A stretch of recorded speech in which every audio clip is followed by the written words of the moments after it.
We are extremely fortunate to have Dr. Hammad S. As our speaker today on the topic of creating a trauma-informed workplace.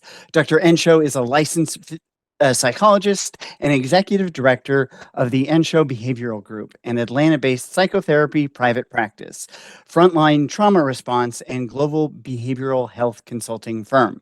Prior to founding the Ensho Behavioral Group, Dr. Ensho served as a behavioral health scientist in the elite Epidemic Intelligence Service of the Centers for Disease Control and Prevention, CDC, where he deployed internationally with outbreak rapid response teams. Dr. Ensho also served in the Medical Service Corps of the United States Navy, where he completed a clinical psychology residency at Walter Reed National Military Medical Center. He was appointed assistant division officer over the Navy's largest trauma treatment clinic and served on the Navy's disaster response team.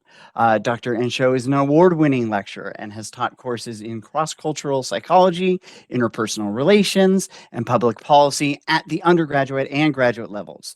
Dr. Ensho is a graduate of Morehouse College, completed master's level training in clinical psychology at Columbia University, cross-cultural psychology at Cornell University, and behavioral economics at Rensselaer Polytechnic Institute. I had to look that one up. I wasn't sure how to pronounce it. At Rensselaer Polytechnic Institute, and he completed his doctoral training in counseling psychology at Boston College. Thank you so much for joining us here today, Dr. Ensho. Without further ado, I will turn it over to you. Thank you so much. I hope I'm clear. I hope you can hear me clearly. I'm just very grateful for the invitation to join your ADR Lunchtime Series. Now, as you mentioned, I'm a clinical psychologist, so I really enjoy a good, healthy dialogue and conversation. And so if at the end of my presentation you have any kind of questions or thoughts, by all means, please participate. I would greatly appreciate that. So today, we're going to be focusing on a couple of things. First, the trauma-informed framework, which is a framework for how to make your organization's responses and policies more trauma-informed. Okay, now that's at like the macro organizational level. But we're also going to be looking at how we can improve or address these issues at the individual level. So we're also going to be focusing on how to better understand the stress response that we as humans have when we encounter difficulties or traumatic circumstances. And then lastly, I'm going to give you some strategies on how to cope with emotionally challenging experiences inside and outside of the workforce. We have a pretty full agenda, and apologies for the technical difficulties. We're starting a little bit late, and so let's jump right in. So first, we need to answer a question. What does actually being a trauma-informed space or organization, what does it actually mean? What does it mean to be trauma-informed? So first, one of the things that we find is that being trauma-informed is understanding that there is a sheer kind of ubiquitousness of trauma exposure within the population as a whole. And knowing that a substantial portion of your workforce may be showing up to work having experienced some form of trauma themselves. And so the trauma-informed approach is primarily an endeavor to ensure that mental health is a focus when shaping an organization's policies, and that there is an emphasis on avoiding, and this is key, re-traumatizing your staff. Okay, so that's what a trauma-informed approach is. But the next question is like, how do we do that? How do we implement it within our organization? So navigating a trauma-informed or trauma exposure within our workplace can be a lot like trying to put a puzzle together. Like trying to understand how to fit pieces of your personal life and your work life together in a way that makes sense. So that's what we're going to do today. We're going to put these pieces together. So during this conversation today, we're going to cover each of these 4 topics that you see here. And when I say cover, I mean that actually literally. We're going to put these puzzle pieces together to produce a picture of mental health. And we need to focus on mental health because like over the past, let's say 4 years, we have collectively, as a society, experienced just a profound level of trauma exposure.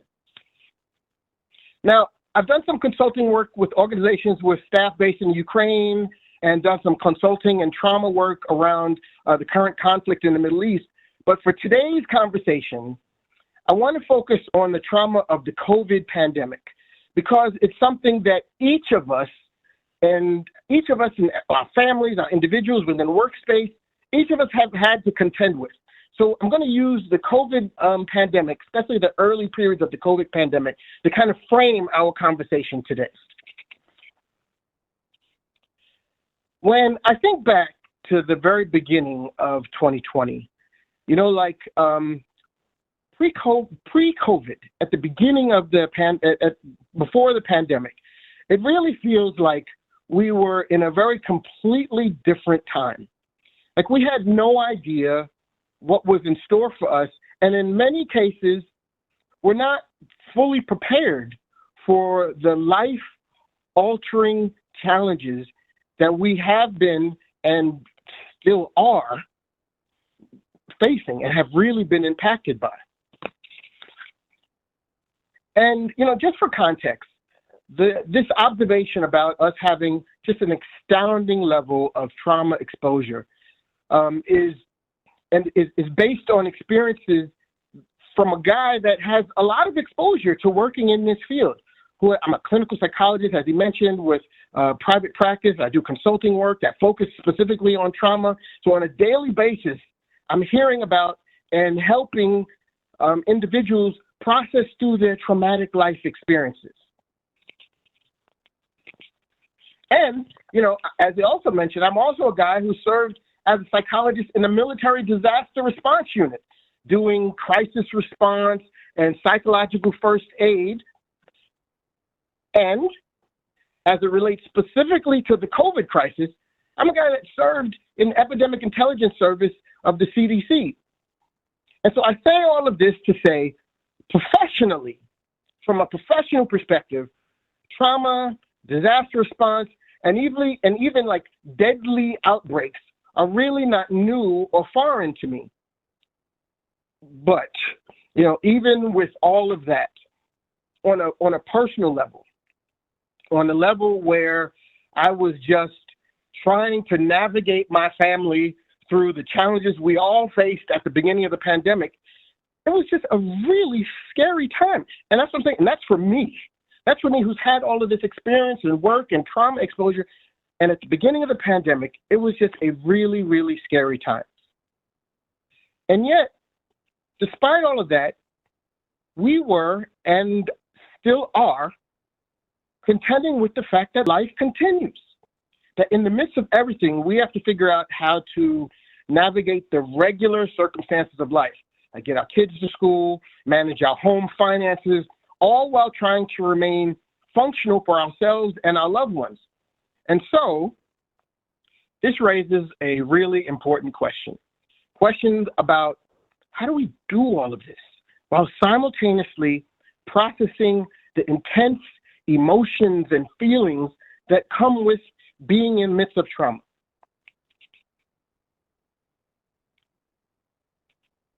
And when we specifically look at the professional side, like in normal times, ideally, the goal is to perform tasks both individually and collectively in a way that moves the organization forward and simultaneously adequately supports everyone who depends on that organization.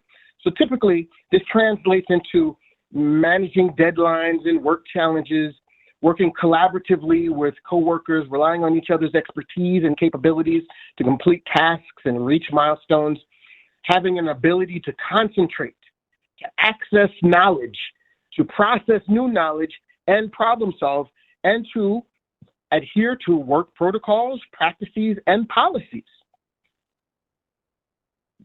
The problem is that all of these things that I just described are negatively impacted by trauma. And so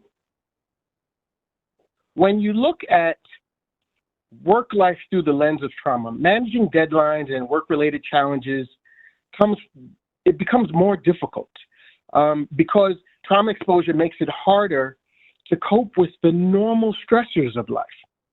And although you need to work with your colleagues more collectively, traumatic experiences makes it hard for us to trust, to build relationships. And there is, of course, a need to concentrate on the work that we're doing, as well as to problem solve and to think through complex issues and challenges. But trauma exposure makes it difficult to manage those cognitive processes. And finally, you have, as we discussed, the work protocols, the practices, what's expected of you, the policies that will continue to be needed to be adhered to. However, trauma makes it difficult to regulate behavior and to control emotions. So all of these things are still expected of you, even though in the midst of trauma. And work and life continues. But having experienced trauma just makes it all the more difficult to process all of these things. And so what we're going to talk about today is how do we manage all of this? If we experience trauma, we still have responsibilities, but we have these challenges and meeting those responsibilities as a result of our trauma exposure. What do we do about it? How do we manage it? So as I mentioned, we're going to piece this puzzle together. And in so doing, I want us to personally, individually, reflect on what we're talking about, because although I'll be sharing a lot of kind of universal truths, the goal is to understand how they relate to you personally and to your workplace in particular. And so we're going to review these techniques and processes with some things that can help, and use some tools that we'll kind of go over in our sessions today. We're also going to consider an example of how we apply the stuff that we're going to be talking about today. How do we actually apply these techniques to what we're going to be talking about today? And then finally, we also want to kind of work to create a plan for integrating stress management techniques in our day-to-day.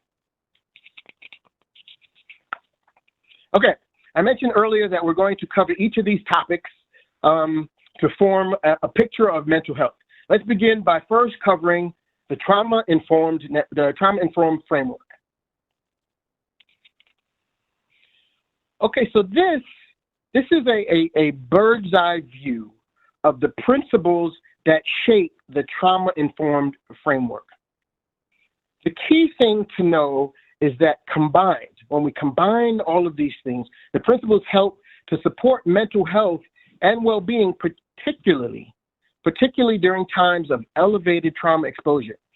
So these principles are, first, safety, trustworthiness and transparency, peer support, collaboration and mutuality, empowerment, voice, and choice, and cultural, historical, and gender issues. So these are the principles, and so now we need to know how to leverage all of these principles into practice. So the underlying theory that I want you to take home from is this: that organizations have policies, practices, and protocols that can either serve to be responsive to people contending with trauma or actually exacerbate the trauma that people are experiencing. But if you think about it, we all have less formally defined policies and practices that impact how we engage with one another. So for example, individuals can have, let's say the interactions that we have with other individuals, we may need a certain amount of space with how far we communicate with one another, how close we are when we talk with one another. And that space between one another can differ when we have conversations, when we lean in with friends, how much space do we give to one another, that can differ depending upon culture and experiences. And so if we can have those differences at the individual level, we can also work to help understand what that means at the overall at the macro level, at the organizational level. So in this context, the trauma-informed framework can help us to inform the way that we move forward collectively and individually, and in a way that ensures that mental health is the focus that helps guide us as we're doing so. So we're going to learn about the principles of trauma-informed framework in a way that will further understanding and also provide the vocabulary that we need for change. And so this leads me to a challenge that I would like to present for you today. As we go through the 6 principles, I'd like for you to, yes, learn what they are, but also think specifically about how they apply to you. Like, actively think about how to leverage the framework that we're going to go over today, to use it and how to apply it. I'd like you to think of this presentation as really the basis for further conversation within your organization, to try to reflect on the following questions as you do so. What are the principles that Dr. Enshow went over today that are the most striking for me and for my particular organization? Are these principles currently being done well within our workspace? And are these principles are there principles within your workspace that could actually use a little bit more work? And so as we go through this today, try and kind of reflect on how this applies specifically to you and your organization. So we're going to start with safety. And safety is all about preserving and ensuring that well-being within interactive spaces. So we're going to preserve and maintain well-being within these interpersonal interactive spaces. And this is both the physical interactive space where you move around physically, and also the interpersonal space in which you converse with each other. So safety even in the interpersonal individual space. And so the idea with this principle is that if it is actually achieved, it will enable open dialogue and a genuine level of engagement. And this is a key point, because if it is achieved, it allows people to define what safety actually is for themselves. So, like, for example, and we kind of mentioned this in my previous point, that if we look at the interpersonal space, when we're talking about the distance that we need to feel safe when we're engaging interpersonally, that can change and make you feel less safe if it's a little bit different from your cultural, the way in which you were raised, the cultural setting in which you was raised. And so when we're thinking about safety, we don't only want to focus on physical safety. We also want to focus on what are the interpersonal ways of addressing safety. All right. Next, we want to focus on trustworthiness and transparency. In talking about trustworthiness and transparency, fairness is really the key thing that we are trying to address here. Specifically, making sure that people feel that operations and decisions within your organization actually feel fair, and that they have been communicated with a level of empathy and transparency. So this can help to build and maintain a level of trust that is obviously important anytime that you're going to be working to build partnership and collective level of engagement. And because that humans are social creatures and we are largely wired for connection, you want to actually complement that this natural inclination to connect with others, that we want to complement that by ensuring that there are appropriate levels of trustworthiness and transparency within the organization. So in talking about connection and this collaborative effort, peer support can be a great way for people who have experienced the same trauma, and this is why I focused on the pandemic, for all of us who have experienced the same trauma to connect with one another and help each other build in that process. When I was doing a lot of trauma treatment work around within trauma treatment wards within the hospitals, we took a lot of survivors and helped them create peer support groups because individuals shared this experience. And so if you had an experience that we can share, we can help support one another. So that can actually be a supportive mechanism within your workplace.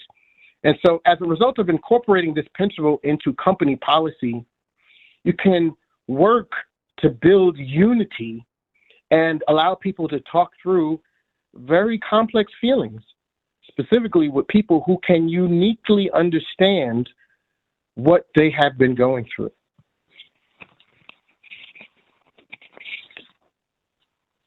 Okay, now collaboration and mutuality really focuses on the idea that everyone in an organization, that everyone who is experiencing the policies and protocols of that organization can help with defining what the problems are within that organization.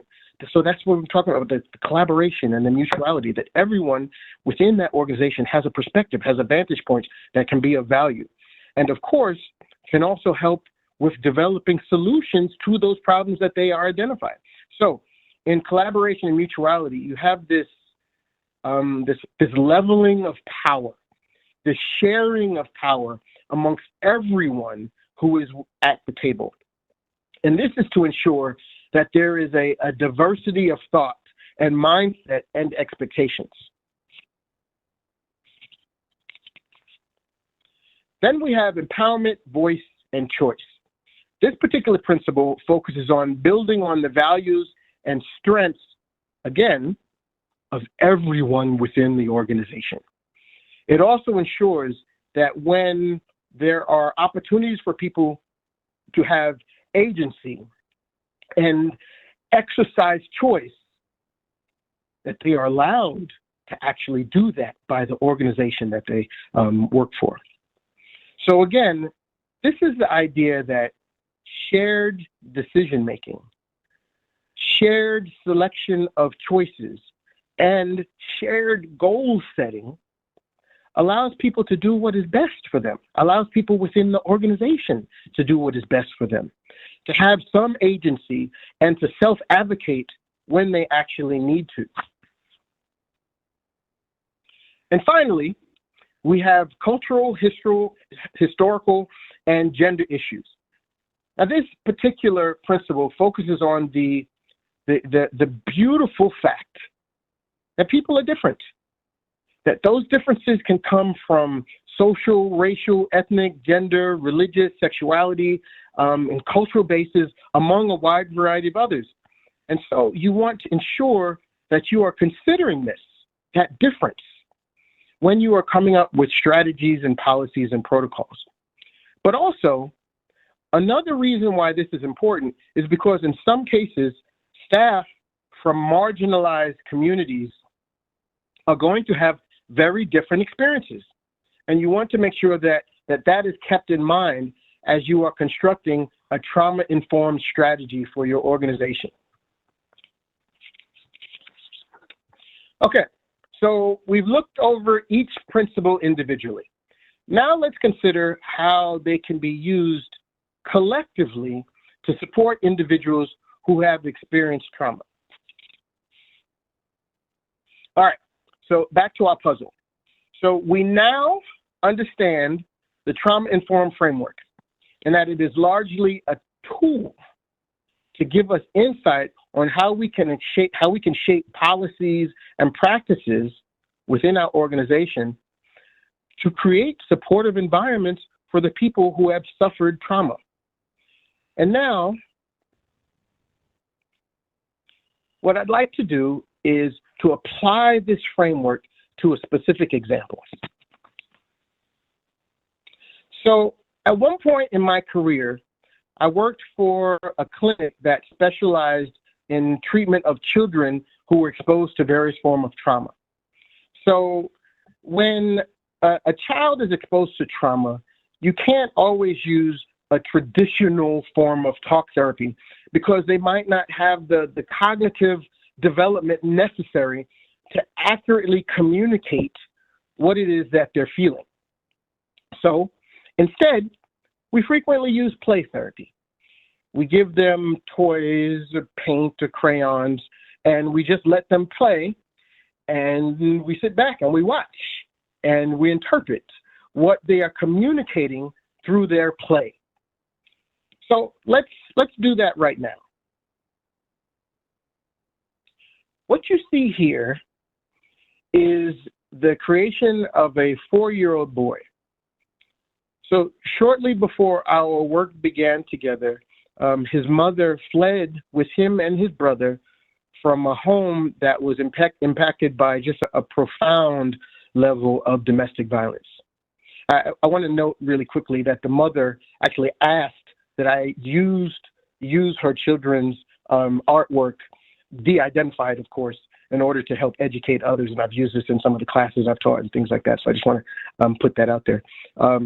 So when you look at this picture, I want you to think about what strikes you. What might you interpret from this picture?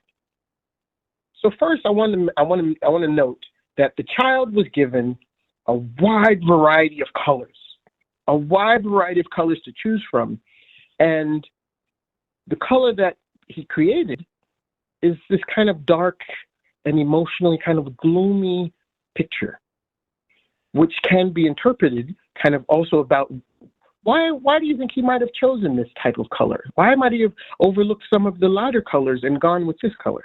And also, another thing you also might want to interpret is you notice the places where he took the paintbrush and dabbed at the paper really hardly, very hard.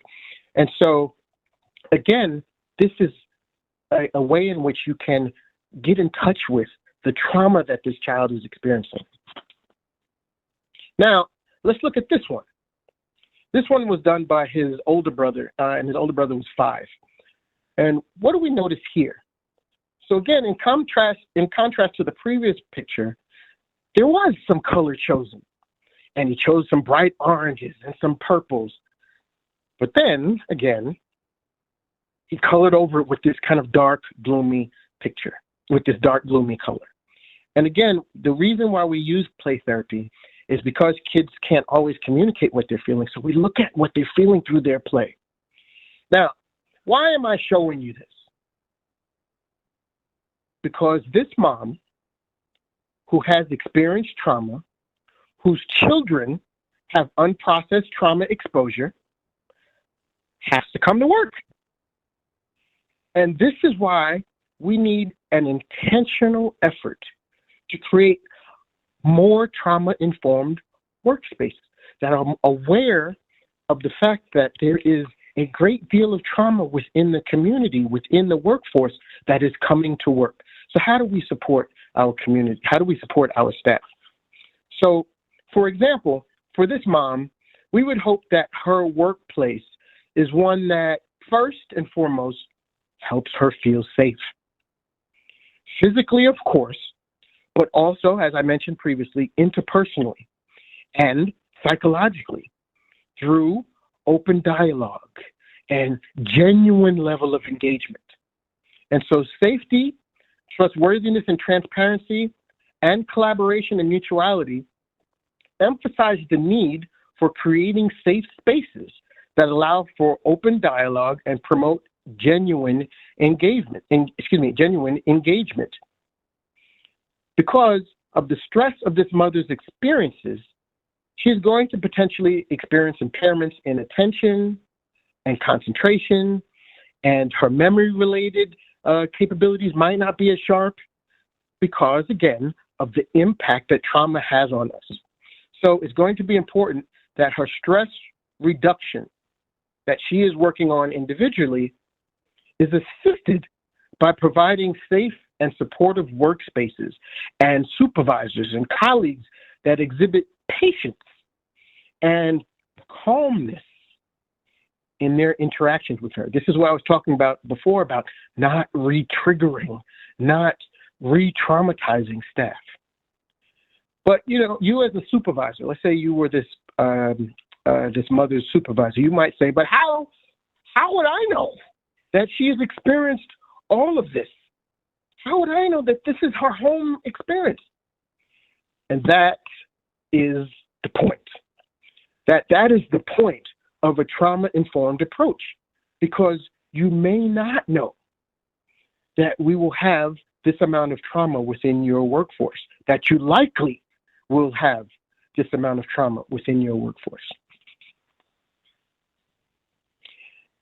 And so then, in the case of this mother, we would also want to reflect on the principle of empowerment, voice, and choice, which, when we combine with the cultural, historical, and gender issues principle, helps an organization to have a level of awareness that people from marginalized communities may have been exposed to compound stressors and trauma. And you can leverage these two principles together to think about how people are going to be unique, and how that uniqueness has to be really front of mind when you are designing your organization's policies. That the combination of these two principles also focuses on the need to foster agency in people that have experienced trauma, so they can have a voice and choice and unique perspectives and unique level of contribution as an organization staff member. And that leads us to our next puzzle piece: understanding the stress response. So stress negatively impacts mental health. And mental health, of course, impacts our ability to connect with others, to learn, to thrive. And these are some of the most important things that all happen within our workspace, within our day-to-day work lives. But that's what's going to be particularly relevant during collective times of trauma, such that we saw during the early stages of the pandemic. There's going to be a need to focus on what's called secondary stress. This is because our bodies can actually respond to someone else's stressful situation, because our brain isn't always great at differentiating someone else's threat from our own. And we see this all the time when we go to the movies or watch a scary movie or read a good book, in which we end up emotionally connecting with the characters. And so their threat level becomes physiologically our threat level. And thus we jump or scream or have a response to the movie. And so even though you might not be in physical danger yourself, secondary stress can produce feelings of fatigue, complex emotional reactions, and even burnout. And again, we saw this during the pandemic, early stages of the pandemic, just watching the news, watching what other people were going through vicariously. And so just like with direct stress, like we saw when we were talking about with the mom, secondary stress, the question still remains of how do we navigate it? So I want you to think about the body's reaction to stress. That stress response is called the sympathetic response. And an important note is that this stress is actually a survival mechanism that served our hunter and gatherer ancestors quite well. So once the brain detects a threat to safety, the sympathetic response prepares the body for a physical action. You can think of like the fight or flight response by providing a burst of energy and alertness through increasing breathing and increasing the circulation of blood. So basically, once a threat appears, the body dispatches hormones that tells the body, okay, get prepared. And then it triggers a set of events that will nourish your muscles and prepare them to act. And it increases the oxygen to the brain to enhance alertness and reactivity. And so you're experiencing increased heart rate, pulse, increased breathing, and in some cases, tense muscles. And so we see all of this, that we see that stress is actually designed to motivate solutions to problems. And so the increased heart rate or all the physiological responses that we have are designed as a solution to address problems. So as a result of the threat that your brain has perceived, our bodies prepare for action.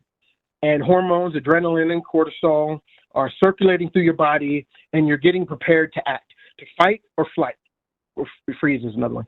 But the problem is that currently within modern times, we are not typically responding to a physical threat. But the body is still geared up to respond physically, but the response today is typically not a physical one. But now we have all of these hormones moving through our system. You're breathing heavier, your muscles are tense, but that is not an appropriate response to today's stressors. So what I want you to think about is to think about it this way, that the stress and the stress response is not the problem, because you know these physiological responses that we have are just a survival mechanism. The problem is that the times have changed. And as a result, you usually don't need a physical response the same way our ancestors did. Our actual issue is, how do we address our physiological response when a physical response is not required? So to do that, we need to invoke something called the parasympathetic stress response. And that brings us to coping strategies. Unlike the sympathetic response, which focuses on fight or flight, the parasympathetic response is focused on rest and conserving energy. And the coping strategies that we're going to address today are going to be in the context of that parasympathetic response and addressing the question of how do we help our bodies recover when a physical response is not required. And actually, because the body is prepared for that physical response, one of the best ways to recover from stress, from your body's reaction to a perceived threat, is to actually let your body do what it's prepared to do. 30 minutes, let's do 30 minutes of aerobic exercise. And that is a really impactful way of burning off the response hormones and returning your body back to what is called homeostasis. And interestingly, by working to maintain a healthy diet, you can bring your body back to homeostasis much quicker. There's also these breathing techniques that you can do, and actually we're going to go over that in a little bit. And then there are other activities to counter stress, such as social support. Again, I talked about before, we are collective creatures. And so social support and the need for interaction with others is an important thing. One thing that is helpful is actually, if you think about it, when you have stress and you have a stress response, your body is ready to spring into action to take either the threat away or to evade it so that it will no longer be an issue to you. So sometimes it's almost as if your body needs to have a sense of completion to get back to homeostasis. Okay, we've addressed the threat is no longer an issue. So one thing that you can do is, if something is stressful for you to take, let's say, a big task that you need to get done, and in some cases, break it down into smaller pieces by creating a to-do list that allows you to check off the things that you have done. Again, giving your body this sense of completion that it is already geared up for.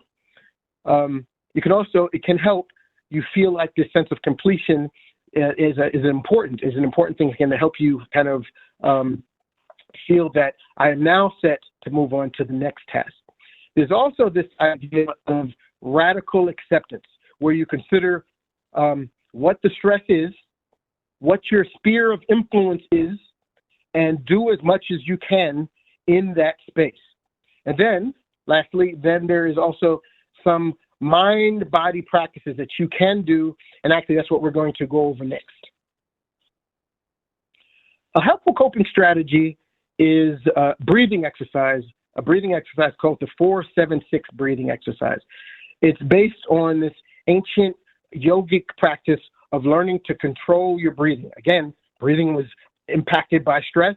Learning to control your breathing can help to de-stress. These types of mindful breathing exercises have been shown to have many benefits for stress reduction and for relaxation.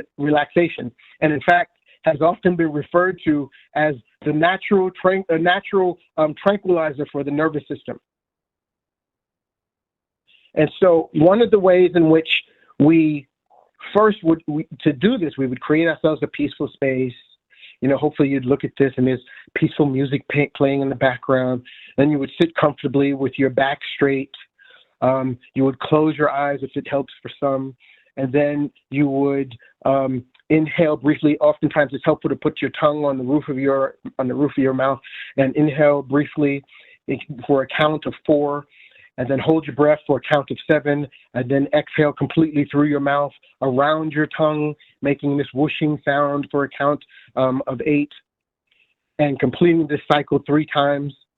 And for my patients, I often find that this can be really helpful for if you have a stressful event coming up that you know about, do it before the stressful event to help prepare your body for the stressful event, in the midst of that stressful event, and then afterwards, to kind of get back to that homeostasis that I mentioned. Another stress management or coping strategy is a muscle relaxation exercise called progressive muscle relaxation. And again, create a peaceful space with some, peaceful music potentially, or silence, whatever works for you. We're all different. It works in the background. And for the purpose of our conversation today, we're only going to focus on the upper body. But of course, this could apply throughout the body. And so again, you would start with your head. You would squeeze the muscles in your forehead and hold it for a count of 15, and then slowly release the tension in your forehead while counting to 30. Remember to breathe again, pairing that with the breathing slowly and evenly. Then you would move from your head to your shoulders by tensing your shoulders up and your neck up. Feeling the tension, allowing it to build up and hold for a count of 15, and then allowing it to relax for a count of 30. And then lastly, you'd move to your heart, your hands and arms. We carry a lot of stress in our hands and arms to hold them tightly, tense the muscles in it. Again, this is the response that the body has to stress. So you want to tense the muscles and then allow them to relax, tense for a count of 15, relax for a count of 30. And again, what we're trying to do is return our body to a place of homeostasis.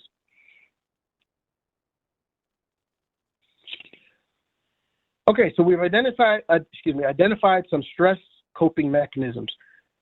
What do we do with them? Well, next we want to actually integrate these techniques into our daily lives when we actually need to de-stress. And of course, it's really about how you design something that works for you and for your schedule. So for one thing, I want you to think about how is it that you integrate some of these things that we talk about into your own particular work and personal schedule. You don't have to do all of them at once or in any particular order, but whatever works best for you. And so what we're going to do is actually look at the healing time. So other things, sorry, I'm jumped ahead of myself. Look at other types of activities. There's short-term activities, aerobic activities, long-term activities, diet changes, the social support we talked about, and figure out how can we pair these things into our day-to-day activities, our day-to-day schedules. And so we're going to actually look at how I would do that with my own schedule. So effectively, you have 2 options. You can start with this blank schedule.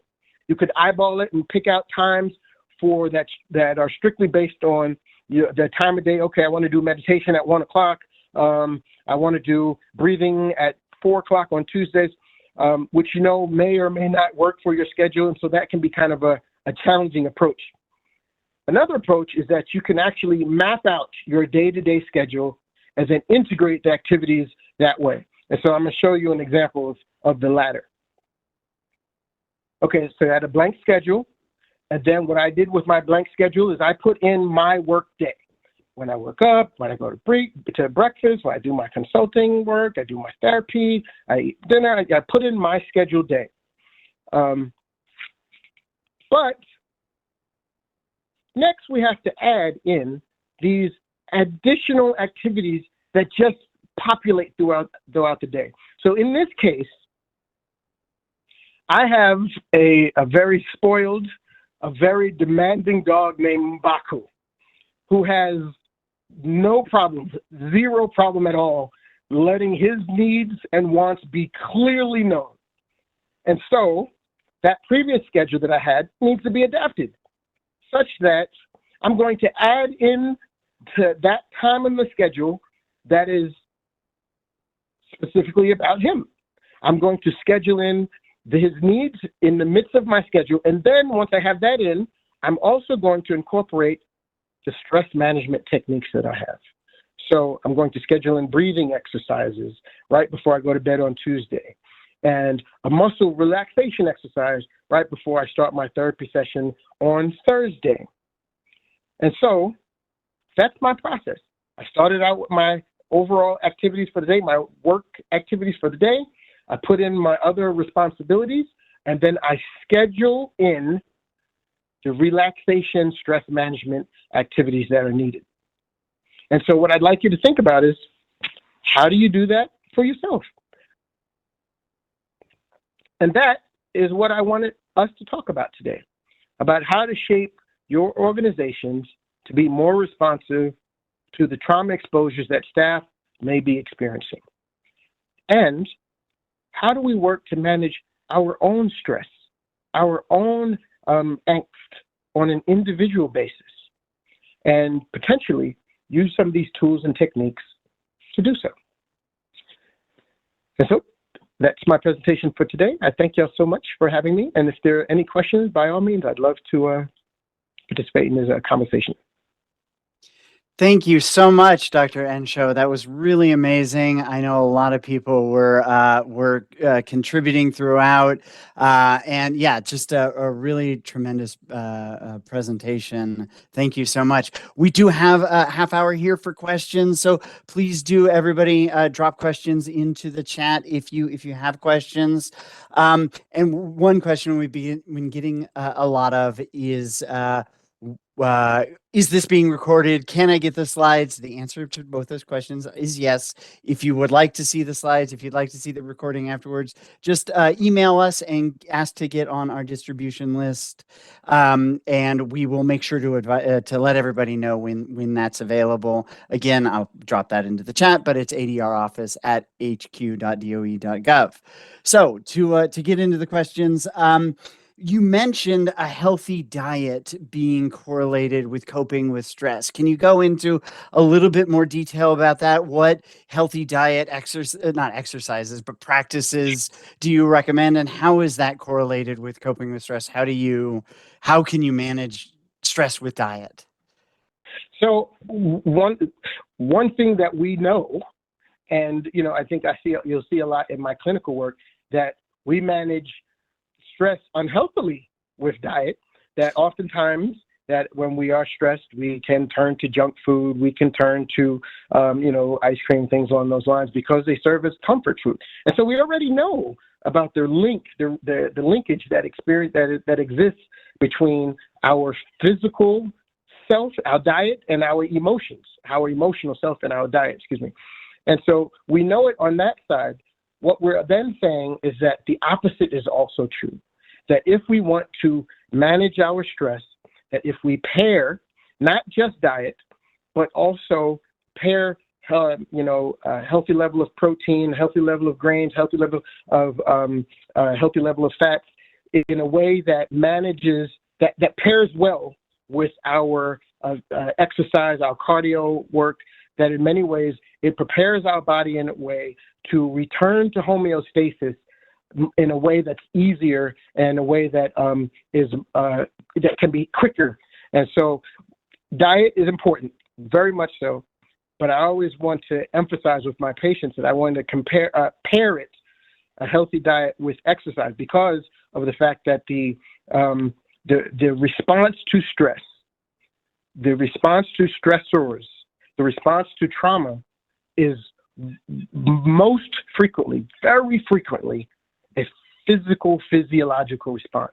And so by providing our body with the healthy nutrients we need, and then pairing our physical response as a means to reduce our stress response to stressors, it ends up pairing up very well.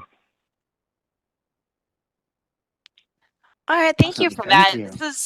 This is really great to be able to talk to somebody with your expertise and have this kind of frank conversation around such a topic. And so Sure. one of the questions, just so you know, you can drop your questions into the chat, or if you are DOE internal, you can find us on, if you want to ask a more personal question or something of that nature, you can find us and on Teams.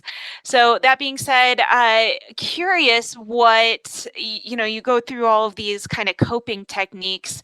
Do you have a favorite one to assign, or is it specific people kind of, we all respond differently to with different things, but I guess what is your favorite, or what do you see people, I don't know, have the most successful acute response to?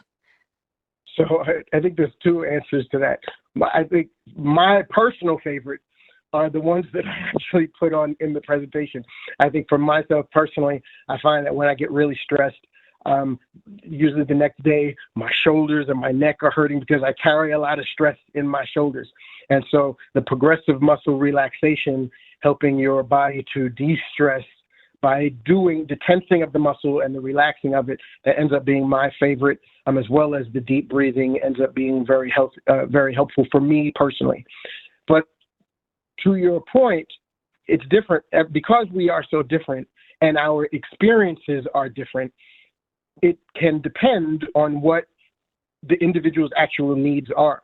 So, for example, when I was in the military, I had troops who the deep breathing exercises of closing their eyes might, not for all, but for some, might actually be triggering.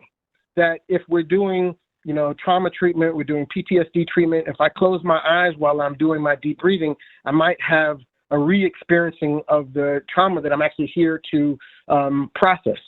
And so for them, we say, okay, well, no problem, no need to close your eyes. Let's just do the deep breathing process with your eyes open.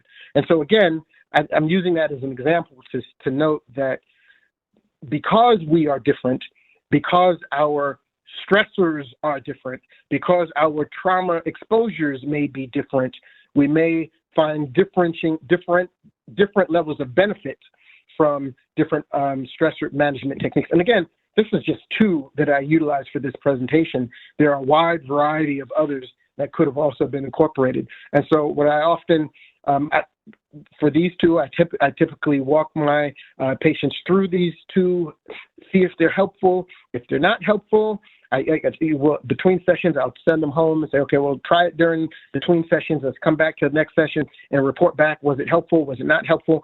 And if not, okay, well, then let's try a different one. And so what I would advise for attendees today is that, sure, these are two, standard approaches to managing stress, and, try it and true. But if they don't work for you, that's fine. That's perfectly fine. We just want to look for one that might be a better fit to help you manage your stress. So, for example, and to kind of put that a little bit further, there are other clients that I've had where if doing the relaxing, de-stressing, progressive muscle relaxation to help release the body from its ancestral stress response is not really what I want to do. I want to go out and I want to go for a run, or I want to go to the gym and I want to work out. That's how I get that energy out. And that's also perfectly fine. People are different, and we got to find what works best for individuals and go from there. Got it. Thank you. Amazing. Thank you so much. So we got a couple of questions in the chat about specific policies. I know a lot of people are in the present of our audience, maybe supervisors, maybe first line supervisors or higher. Can you share any examples of trauma informed policies that organizations have instituted or could institute that would encourage sort of a trauma-informed culture and just any specific trauma-informed policies that an organization or a manager could institute? Sure, and I think I want to go back to the trauma-informed bird's eye view that I showed.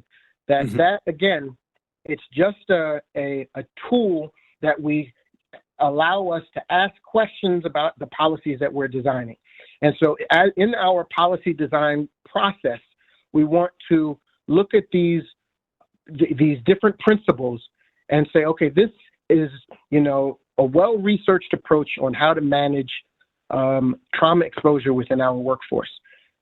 Now let's look at our policy that we're designing. How does that align with these principles, these trauma-informed principles?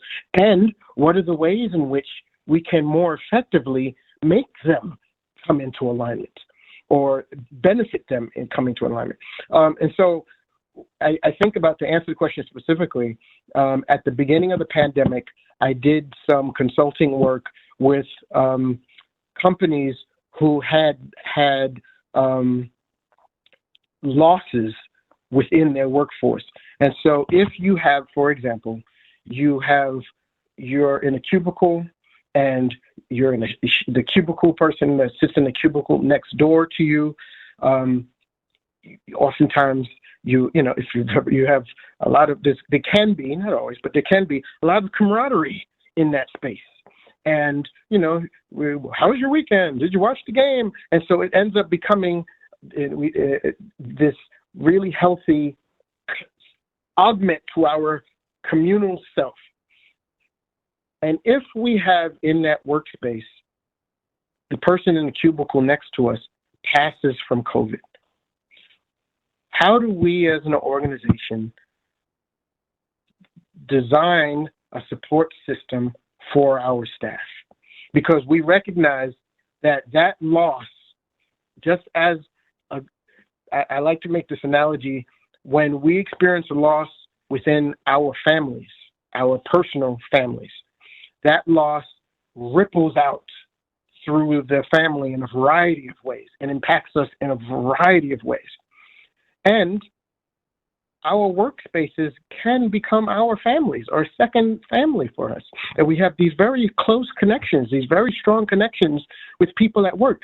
And so if we have losses within that space, it can be very similar to us experiencing losses within our families. And so how, in this one organization, they said, okay, well, how do we design a mechanism of support? Because they actually had a variety of losses. This was in New York when the wave first hit New York. It had come across from Europe, COVID. And so we're experiencing great losses in our workforce, and there is a impact on morale. How do we address this? And so one of the things that we actually looked at was the focus on peer support. If you have individuals within your workforce who are grieving collectively, and there's a grief within the workspace that is shared. For this particular organization, what they did was we went to the staff and we used this peer support approach. What are your needs? What are the means of which we can support you? And there are people who are experiencing the grief that were participating in the design of that support system. And so they created a peer support. So that's just one approach. And so because everyone's workplace is going to be different. There's a variety of differences within the one organization, and so there'll be differences within workplaces within the organization. There's not a template, a one size fits all for each workspace. And so instead, the trauma-informed approach says, not a problem. People are different, places are different, workspaces are different, industries are different. We get it. Instead of saying that there has to be a one-size-fit-all, here are some considerations. And so what I would say is, in designing of whatever policy is that you're focusing on, whatever the policy is, look towards the trauma-informed approach as a means of helping to amplify, influence, to positively influence the policy design process. And so that's how I would, that's an example of how one organization did it in one industry. But again, it's about figuring out what are the needs of your organization, what are the policies and practices that you're designing, and then let's compare it to this template of this trauma-informed approach, and how do we make them pair in a way that supports our staff who may be struggling in a variety of ways. Yeah. Yeah, I love that. Thank you. Yeah, no one size fits all approach. You got to pay attention. You got to look at what the specific needs of your team is. That's a great answer. Thank you. Yes, Sure, all of sure. this being in art and science for sure. Okay, I'm going to try to combine two questions. And so this is really, really interesting. We have a submission saying it seems like a lot of the CDC guidelines and requirements at the start of COVID were intended to enhance the sense of safety. So things like physical distancing and whatnot. But it also says that it potentially adversely impacted trustworthiness and peer support that we've been talking about. So the two-for question that I'm trying to kind of combine here is, one, how can an organization balance among their alternative among the alternative dimensions of the framework? And then I guess perhaps a follow-on question is, how can someone work through reoccurring themes of stressors from different workplaces? I know they're not quite related, but one may be able to segue into the other, which is why I'm asking them together. And I can re-ask them if you choose to go one Sure. direction and need to, yeah. So the first one was about, if I'm understanding it clearly, the first one was about trustworthiness within CDC policy initially, about the closeness or the 6 feet, so the discrepancy between those two, is that, if I'm understanding that correctly? Yeah, so it's asking how can an organization balance among the alternative dimensions of the framework? So I think it's interesting. I left CDC to start my my company like right before the pandemic, and so I wasn't in the day-to-day organization of policy, designing of policy around the pandemic. I had been overseas doing outbreak work, and then decided to start my company.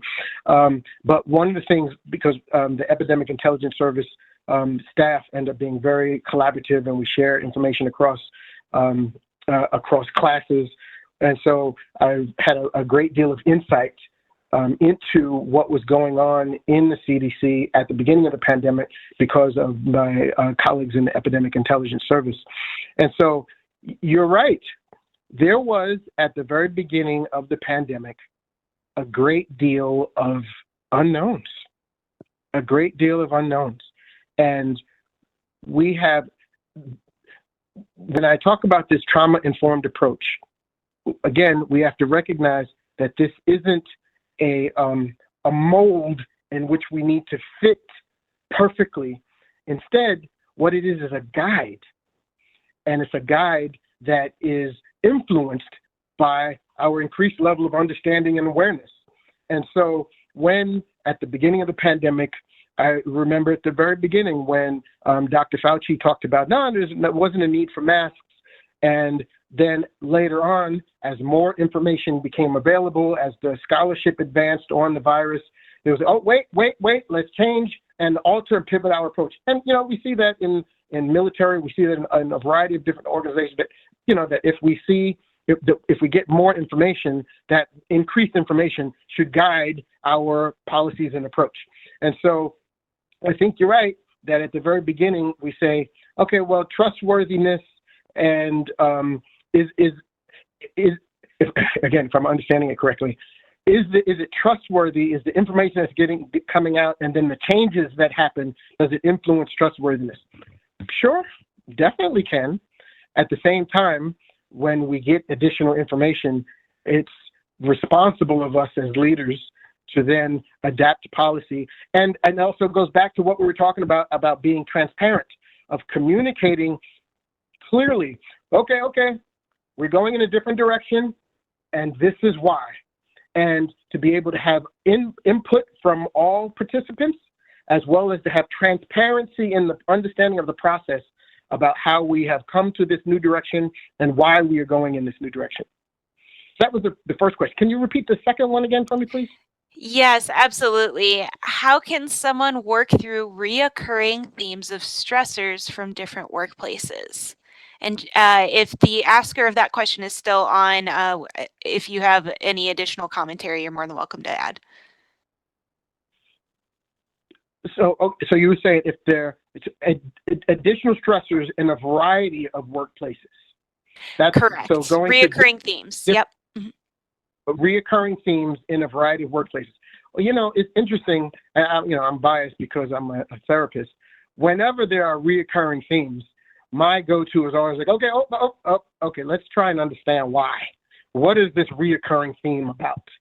Is it a reoccurring theme because the industries are all the same and there's not always a perfect fit between, let's say, yourself and the industries, and that's why that theme reoccurs? Or is there another reason why there is this theme that reoccurs? And so how do we address it? I think first and foremost, we got to understand it. If we can understand the why of this reoccurring theme across different workplaces, it can then help us figure out our path forward. But until we get a sense of the why of the recurrence of the themes, we might just be doomed to repeat it. We see this, and that's why, again, I'm biased by my work. I love it at the macro level because you can see this recurrence of theme, but you can also see it at the individual level, that I have a recurrent theme in my relationships, in my romantic relationships, and I don't really understand why this theme keeps recurring. Okay, well, let's explore it. Let's pull it apart. Let's process it in a way that we can get a sense of, oh, that's what this is about. And if we can, again, I often say within my sessions that oftentimes we have things that are operating within our blind spots, but if we can move it into our field of vision, then we can say, oh, got it. Now I can know what the changes are made. That's at the individual level. But there's a parallel. If, a work relationship is a relationship. The relationship between ourselves and our employer is a relationship, just like our romantic relationship. And if we're noticing patterns that are similar between ourselves and our relationships, work relationships, the same questions should be explored. Okay, what is going on here? What are the things that are operating in the blind spots? Is it them? Is it me? And meaning it's not just a perfect fit. Is it a level of understanding or training, or experience that I need to get to make the fit work? Oh, okay, and then move it into our field of vision so that we can then address it. So I do that frequently, make parallels between our romantic or individual experiences as well as our relational experiences within the workplace, because there are a lot of parallels there. I love that. And you talk about the blind spots, and I saw this, it's like a YouTube clip once, like it's not about the nail or something like that, where somebody's complaining they got like a nail in their forehead. I don't know. And somebody's like, it's the nail. Anyways, just reminded me of that clip. If you haven't seen it, I'll try to find it and drop it in the chat. I've seen it. Yeah. Yeah, that's a great one. We got another great question, and I love this question. Thank you for asking this, because now I get to know. What other resources do you recommend for further reading? Any other, and anything that you mentioned is not an endorsement necessarily by you or the department, but sure. Is there any other, if people want to dig deeper, if people want to do further reading or watching, do you have a recommendation for resources for that? Sure. When I do a lot of my research, there's SAMHSA, so there's the government website. So a lot of this trauma-informed framework is born out of U.S. policy, of U.S. government policy, studies that were done that were organized by the United States government. And so in some ways, the best approaches have really just been coming out of governmental sources. And so one of the things I often do when I'm talking to my students or I'm talking to organizations that I'm doing consulting work on is like, okay, well, let's just actually do some Googling and seeing what are the organizations, Googling specifically on the word trauma-informed, either trauma-informed therapy, trauma-informed workspaces, trauma-informed, and then what ends up coming up oftentimes are these U.S. government resources that say, okay, well, these are the approaches that I've used that we've researched and then are distributed and utilized widely. So that ends up being one of the primary ways of which, and I think the most trusted approach, because oftentimes we'll go to these U.S. government sites and we'll take these guidances, and then people will apply them in a variety of ways.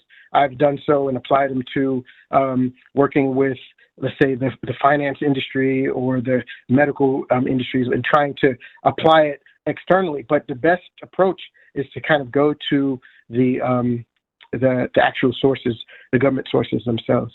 That ends up being one of the ways that I get the most benefit of it, because it then is able to be applied to the specific setting that you're utilizing.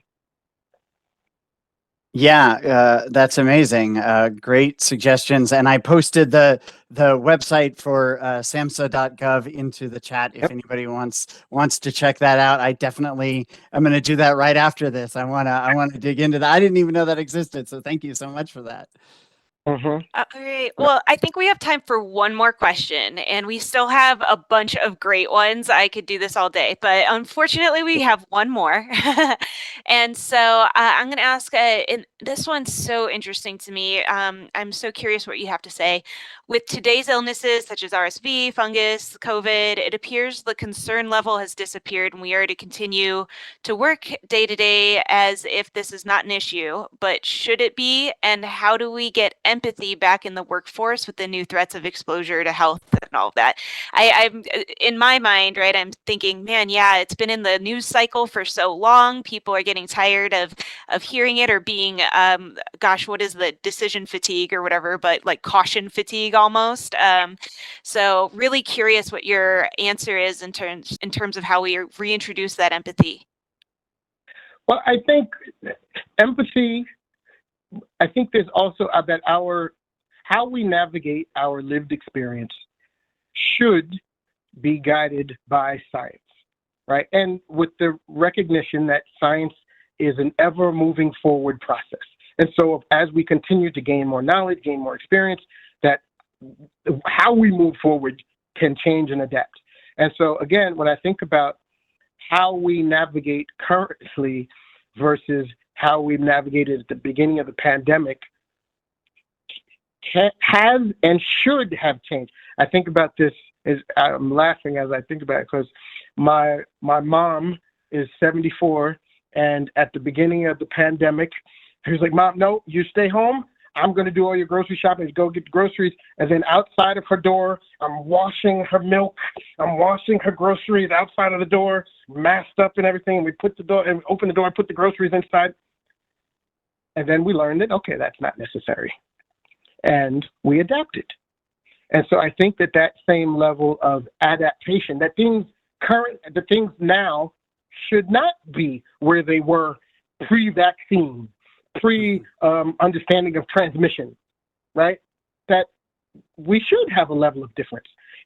But at the same time, when new threats approach, which they will, when new challenges are experienced, which we will, we then have to be able to adapt to get back on that same footing of being very, blanking on the word, but very responsive in a way that kind of we were more so in the beginning of the pandemic than we need to be now. That when new threats or new challenges approach, that we can readapt to that approach.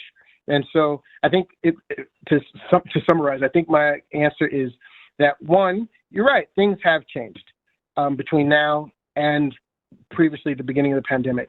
Rightfully so. Rightfully so. We've got new techniques, new vaccines, new treatment approaches, things like that. And at the same time, I think to the questioner's point, there will become other things or other challenges that we will as a society face.